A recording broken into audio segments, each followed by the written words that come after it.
Okay, so let's Yeah. dive in. I'm super excited to be presenting a talk about AI systems optimizing AI agents at a conference called Optimize AI. I think that's like triple level self-referential, and it's very nice.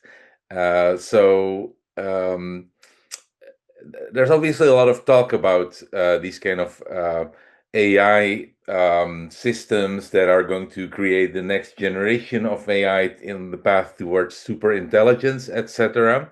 That's not the type of systems that I'm going to be talking about. I'm actually going to be talking about systems that have much more mundane, if you will, practical applications. For example, in getting really high quality deep research agents and similar type of agentic systems for proprietary knowledge in the enterprise.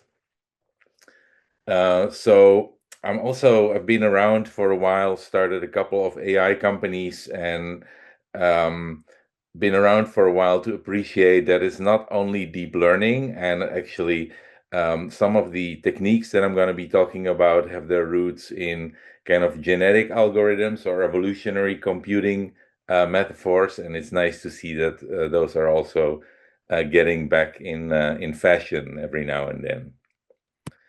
So the world in which I work is kind of tied to delivering AI systems to what we call knowledge intensive industries. So industries where there's a lot of internal expertise. You have, highly educated PhD level scientists, or you have very skilled engineers working on some very proprietary problems and high expertise domains. Examples of that are in chemistry, in high-tech manufacturing, in the life sciences, in pharma, even legal to some extent, one could argue.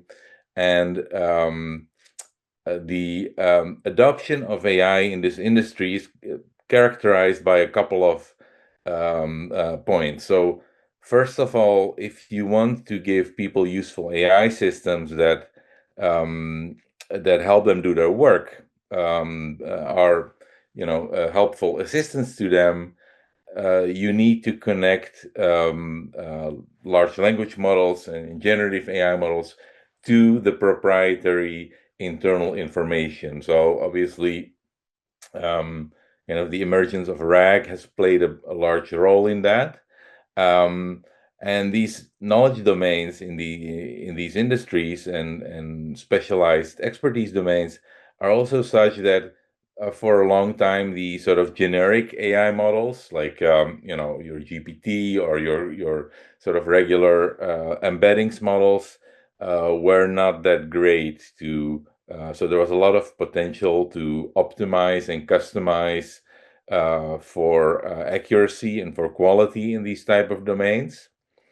And the third characteristics of these type of knowledge intensive expert domains is that quality and quality measurement is super important, right? If you have research scientists and they're going to ask a question to their internal AI assistant and the answer is wrong, they very quickly lose trust. And they same demo that gets the CEO of a large company all excited will not get an applause from the research scientist unless it's very accurate. So accuracy is one thing, but completeness is another thing. Because if you have super specialized experts ask a question to your AI system, like here, for example, the question, what innovative methods are there to improve the structural properties of PHA and PLA, which are two bio-based plastics? If you are an expert on bio-based plastics, you not gonna be that impressed by this short sort of summary answer, even though it's grounded in internal knowledge and it's technically speaking accurate. It doesn't actually add to your knowledge that much because as an expert, you already know all of this. So this has led to the emergence of what is called deep research. And if you're not using deep research yet, you really should. and especially in high expertise scientific engineering and um, other sort of knowledge intensive domains, basically every valuable question is a kind of deep research question, and you don't want these kind of very short summary answers, but um, your users are going to be impressed by these more, let's say, complete and reasoning based and iteratively constructed long research reports that are still grounded in extensive systematic literature review or many retrieval steps, and then summarize that back into a very useful report that makes your users go like, yeah, I actually learned a few things which I didn't know our internal knowledge bases had information about. So, um, obviously, at the basis of that is still sort of the evolution of connecting generative AI systems to internal knowledge, confidential internal knowledge. But it's definitely no longer the simple sort of idea of RAG, which nowadays usually referred to as naive RAG, where you just vectorize your documents into chunks and embeddings, and then you template the chunks into an LLM, and then that's your question answering system. So that is going to have accuracy and many other problems. So even the simple RAG systems have really evolved into um, already kind of more agentic tool-based integrations of search and LLMs, where the high-level LLM orchestrates a bunch of search tools, which maybe combine different types of searches, lexical search through BM25, vector search, fine-tuned, hybridized, re-rankers on top, knowledge graphs, what have you, all in the service of delivering very high-quality, top uh, top-end passage retrieval with a high precision, and then being able to derive the answer from that. And actually, what has happened is that RAG and agentic systems have kind of um, um, evolved to use very similar concepts. So basically, this more general agentic pattern, where the question from the user goes to an orchestrator, and the orchestrator plans and reasons on how to decompose that into different parts of the task, using different kinds of tools, using still internal search in the company knowledge bases, but maybe also using a form of memory or evaluation to judge intermediate results or store intermediate summaries, and then finally synthesize the final task outcome. Um, has emerged both in deep research as a pattern, but many other agentic use cases. And of course, the paradigm is not limited to using internal search only, but can use many different other tools through protocols like MCP and A2A and others.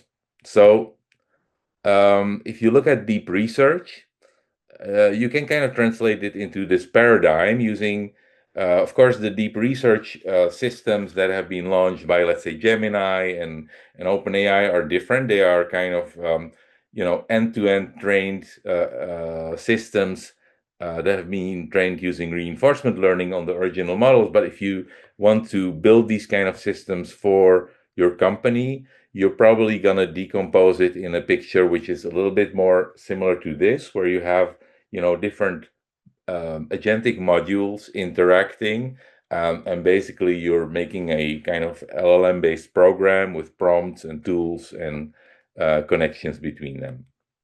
So how does that look? Well, if you have a deep research question, you're going to, for example, ask, give me a report about the hardware accelerators used this year in AI. So the planner is going to decompose that question, and it's going to um, actually write a bunch of search queries about different aspects of the question. So it's going to ask about NVIDIA GPUs, about Google TPUs, maybe some alternative chip providers that it already knows about. It's going to find a lot of documents, and extractor agent will evaluate the relevance of those documents and get partial facts from those documents to contribute kind of to the overall thing. And that's going to be merged into a summary by yet another agent that's going to write some first representation, and that's going to go back into the planner, and the planner is going to maybe look at some new information which came in and continue iteration. Maybe it needs to have more information about pricing and availability and other things. So this can iterate for a bunch of times, and eventually it's going to go to a writer agent, which knows something about how the structure of the report should look like, and it's going to create this multi-page report describing all the different aspects of the question. So really these different agents like the planner and the merger and extractor and writer are a bunch of LLM-based programs which have context engineering, and they have some tools, and they have a prompt. And so how do we know that that's the best potential setup? And actually, deep research is not just for researchers, right? There are many different use cases that are quite similar to deep research in that they need iterative reasoning, they need retrieval from multiple information sources, they need kind of integration of information, connecting the dots, and then eventually to write like a longer form report. And they can range from, still kind of researchy context, like summarizing lab reports or doing patent analysis, to very commercial, like sales briefings or writing tender bids, or legal use cases or market analysis, or, many others. And it's never exactly the same, right? Different logic, different information sources, different templates for the output. And for every company, it's slightly different, right? So the question really is, the core question that we're trying to answer is, how do we, make these multi-agent systems that are basically prompt and tool-based LLM programs, and how do we adapt them to produce high quality outputs, reports, for example, which are hard to evaluate based on just a few examples? Because typically there are examples floating around of humans doing the same task and actually producing high quality examples. So first, when we talk about quality, we're going to need to take an excursion into evals, because how else can you improve something if you cannot measure it, right? So in these expertise intensive domains, evaluation is also hard, not only because as a system builder, you don't necessarily have the same expertise as the real subject matter experts, so you need to go back to them every time you have an output or a new iteration of your system. These experts are also not like very available. They are maybe willing to give you an hour of their time or a few hours, but they're certainly not going to sit down and annotate, hundreds or thousands of data examples for you. So you're going to need to make use of their time very sparingly. So one aspect of that is maybe you don't even really know what kind of questions they have, and if you interview them, they're going to, give you 1 hour and maybe write down a list of 10, 20, maybe 50 questions, and that's not really enough to train and evaluate your systems on. So basically, what you end up doing in many of these cases is actually extrapolating from the expert questions using LLMs, and you always have documents to generate similar questions from your documents by few shotting it from the expert queries. So it's quite easy actually to get hundreds or thousands of similar questions on the knowledge domain and the topics that are in your search index, basically. But judgments are also hard to get by. So basically, what has emerged is what's called LLM as a judge. So not only using synthetic queries, but also using synthetic judgments to evaluate, um, especially when you don't really have a gold standard. That's pretty hard. So um, not only is manual annotation expensive and slow, you only have a few expert examples, so you need to extrapolate. So when you use an LLM to label results, the question is really, is it going to agree with the human judgments? Well, fortunately, we find, and you see that in this graph here, that for many different domains, the exact judgments will not agree between LLMs and human experts. But if you are using the signal to rank order different, let's say, system release candidates, different iterations of your evolution of your system, then usually you can get LLM as a judge to produce, which is the red bars in this graph, to produce maybe different judgments, but that are sort of statistically speaking producing the same rank ordering of your candidates. So that's quite useful. So we have implemented LLM as a judge in a package called Ragilo. There are many evals packages, of course. Ragas is very popular. It's a point-wise evaluator, which can get you also these kind of recall judgments. What's special about Ragilo is that it's actually based on playing games on a tournament system, just like chess tournaments, where the ELO rating system comes from, where basically by playing kind of A/B test like games across different data points, you are going to increase scores or decrease scores relative to the other players without needing actually a sort of calibrated metric to base these scores on.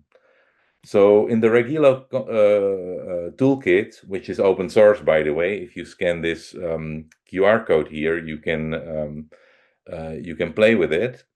Um, you generate data, you generate answers to queries based on certain retrieved context. And you're able to annotate these point-wise retrieval results and answers, but you can also do pairwise comparison. So basically play a tournament between different versions of your system, and then finally end up with a ELO score, which doesn't necessarily correspond to an accuracy level or a factuality level, but stack ranks the systems in a useful way. And the great thing is, of course, that you don't really need to define a gold standard metric. And also, for the work I'll be talking about next, is that you can iteratively add new players later without measuring the performance of each new player in the tournament on every game against every previous player that ever existed. All right, so that's a short excursion into evals and ELO-based evals. So let's get back to agent optimization. So when you have this, multi-agent systems with single agents defined by prompts and their context and their tools, typically how you optimize agents, how we would like to optimize agent systems is by doing some kind of, training of their weights. But in this practical case of multi-agent systems, which are defined by prompts and tools, first of all, we don't really have access to the LLM weights in many cases, right? When we're using a closed source proprietary model like OpenAI or Anthropic.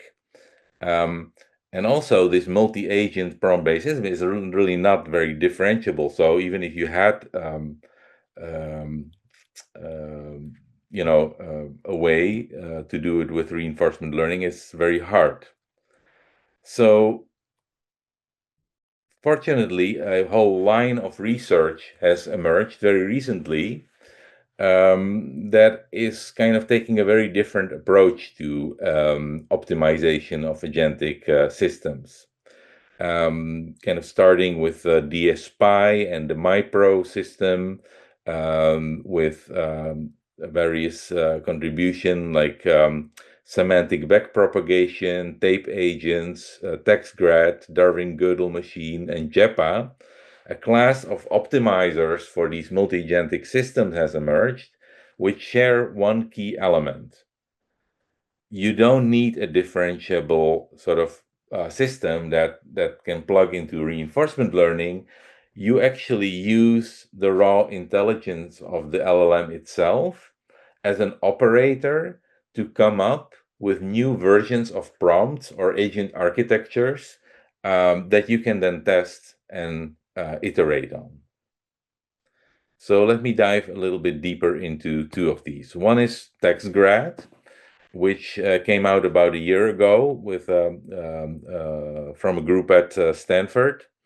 And basically, TextGrad takes the idea of backpropagation and its sort of differentiation approach to error credit assignment to the area of prompt optimization through text-based feedback. So it's kind of really a metaphor of differentiating across a network in a deep learning sort of training sense to taking an LLM, getting an answer, and then based on an evaluation, generating a feedback about the correctness of that answer.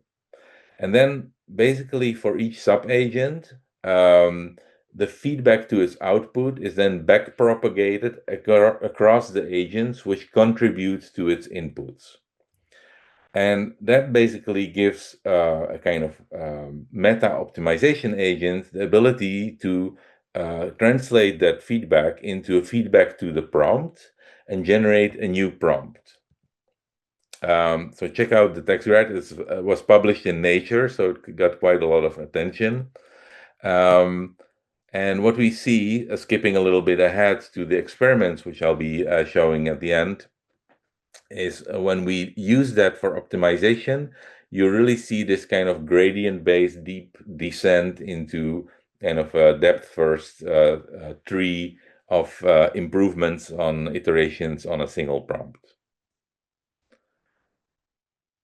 Another very interesting approach, which doesn't take the same sort of backpropagation metaphor, but actually relies on a category of algorithms more known from genetic algorithms or evolutionary computation, is a paper called JEPA. JEPA stands for Genetic Pareto Optimizer. Um, Published this summer by a group of people from Berkeley and also Stanford and Databricks and a couple other places. A pretty all-star author team. And they show that with JEPA, and you see that in the graphs in the paper here, they compare on a couple of tasks the JEPA algorithm against actually using reinforcement learning to fine-tune a open weights model like Quen 3 here. And what you see is that actually JEPA, the blue and the green lines, outperforms both in quality and the number of examples that you need reinforcement learning. So how does JEPA work? Well, basically, you have a candidate agent, and you have this kind of mini batch from your training queries.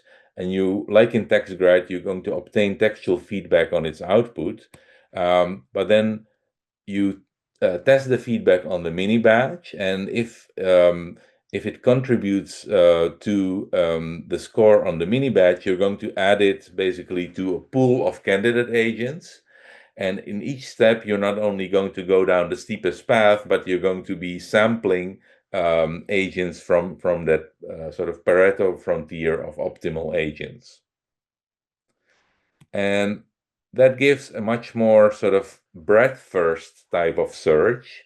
And you see that in different branches of the tree, different sub agents get optimized. And actually, with much fewer steps, it turns out to reach a better absolute performance. So when we kind of translate that to our deep research agent that I showed you in the beginning, which consists of about 4 or 5 different modules, the extractor, the planner, the merger, the writer, etc., we see that with a fairly small training set, here we tested on a publicly available benchmark called Scholar QA Computer Science and used Deep Research Gym as the document retriever.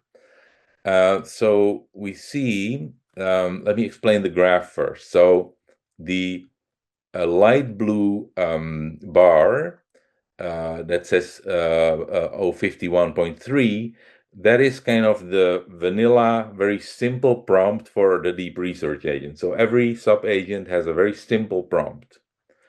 And then the light orange bar, which says 66.7, is kind of our best human optimized attempt of building a really high quality deep research agent.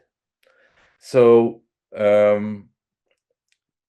basically, what you see here is that if we use TextGrad or JEPA, we can improve by quite a lot over the vanilla simple prompt system. So we start from these 2 points, the minimal prompt and the human optimized prompt, and then we use both TextGrad and JEPA with GPT-4.1 Mini in trying to optimize that over these iterations. And what you see by comparison, the gray bar is using OpenAI's sort of single shot prompt optimizer. And we see that these self-optimized agents not only match or outperform human optimized multi-agent systems, we also see that JEPA performs quite a lot better than TextGrad. And finally, we see that when you start from simple, non-optimized prompts, the gains are a lot more pronounced. So let's say the difference between the 2 blue bars is a lot larger than between the 2 orange bars. But actually, with JEPA, the dark blue bar is actually higher than the orange bar. All right, so this is work in progress. Obviously, there's still a lot to do to kind of make this co-evolution of working from a few examples for a new domain with the Regilo based tournament style optimizer co-evolve with these multi-agent systems in a useful way. So if you're interested in this line of research, get in touch with me and we can talk more about it. So summarizing, well, I think we live really in the reality of very complex agentic systems, still kind of grounded in RAG, but RAG was just the beginning. Now we are orchestrating much more complex agentic pipelines, and we have the problem with deep research-like systems, how to evaluate these long format responses. So we see LLM as a judge, and especially ELO-style tournaments as a very promising way to attack that problem. And we also see that these more longer style, long format responses are really valuable to experts in industry because they give them more completeness and more accuracy and more, the ability to discover new facts. But what are the best prompts and architectures is a lot more difficult, and how to improve quality and customize, especially when you only have very small numbers of examples. So this is where this evolutionary style optimization comes in, which allows you to evaluate and iterate in a efficient and effective way. And we have seen that JEPA is a really cool algorithm that allows you to do this efficiently. And the next steps are basically co-evolution between the agents and the judges based on examples, right? So that's the presentation, and I'm happy to take any questions either here in the chat, or if we're out of time, get in touch with me through email. Jakub, this was amazing. I think the fact that you covered so many different things. You said RAG was just the beginning. I think the fact that RAG can be so simple and so complex at the same time is such an interesting thought. Like if you have search for 5 documents, you can build it very quickly. But if you have 5 million documents, RAG is a completely different ecosystem, Hmm. right? And there's no one solution to fix it. Like there's so many ways to build search. And honestly, I think, people have thought about, oh, context, we have such large context, that's not a problem. Those people have never worked on search. Yeah, so I go back a while, and basically all the lessons of let's say a couple decades of information retrieval are still valid, right? If you Yeah. have to, for example, at one of our customers, BASF, we're working with 200 million documents. Yeah. Uh, yeah, that's a really kind of very different from your sort of naive rack system. Yep. All right. There is a one consistent question that people are asking: how do we get access to the recordings? We will basically, after the session is over, we'll send you a link so that you should be able to get recordings. Julie, over to you. I think you can ask a couple of questions from the chat, and then we can move on to Roger. Yeah, definitely. Let me see what we have here. So I'm seeing a question someone asked a little earlier in the presentation. They would have asked, and tooling like in the agent eval space outside of Langsmith. And then we had some comments on that question there. Someone says they are talking about OpenAI evaluations. If that's the case, it's outside Langsmith. There are two different frameworks. And then someone asked again, and supports non-open AI models too. Yeah, so basically, there's a lot of different frameworks for evaluation. What they typically share is that some of your evaluations are going to be human by experts, and some of your evaluation, especially like the large bulk of them, are going to be LLM based. And how you basically like use the tooling to get the judgments from the LLMs is there are many different ways to do that, even very simple without any framework. But I think the main difference here is whether you give the tool some kind of reference on how to score your outputs from your system, or whether you're going to do that pairwise and just say, how is one answer better than the other, and those present kind of very different types of frameworks.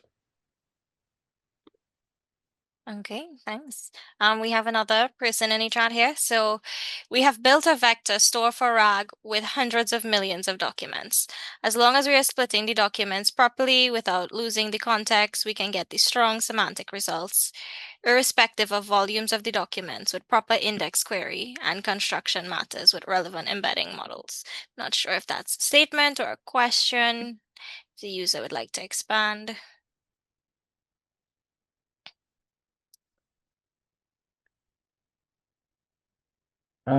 I think to Karthik's question, I'll also sort of add in. Um, I Statement. Well done. Yeah. No, I mean, to what Karthik is saying, as long as we are splitting the documents, I don't think that is correct, because we think documents are linear. Documents are not linear. Documents are mostly hierarchical. What that means is that you don't have you don't want each document to have the same probability of being selected. So for instance, you're looking for a document in finance department. That's a different hierarchy from marketing department. and that is a different hierarchy from HR department. Now, all documents could have the same name and a lot of similar content. So the fact is that you might not lose context, but semantic search is just similarity search, which can be abused because a lot of noise. So having metadata search, and if you want to add into anything, I think what we need to look into is metadata search so that once the query is given to us, we reduce the space of search to the relevant area to look for. Yeah, so obviously the hundreds of millions is like one aspect. It's basically an engineering question of how you are able to do it efficiently. But I think the core questions in search are not so much the scale, but the relevance, right? Yes. And that depends on your document representations, on understanding the query properly, and anyone who has worked in search knows that 100% precision and recall does not exist. And it's actually quite a hard job for a given document collection to get very good search relevance. And there are many, decades of research with tricks to do that. Awesome. Well, thank you so much for being here. This was an amazing session.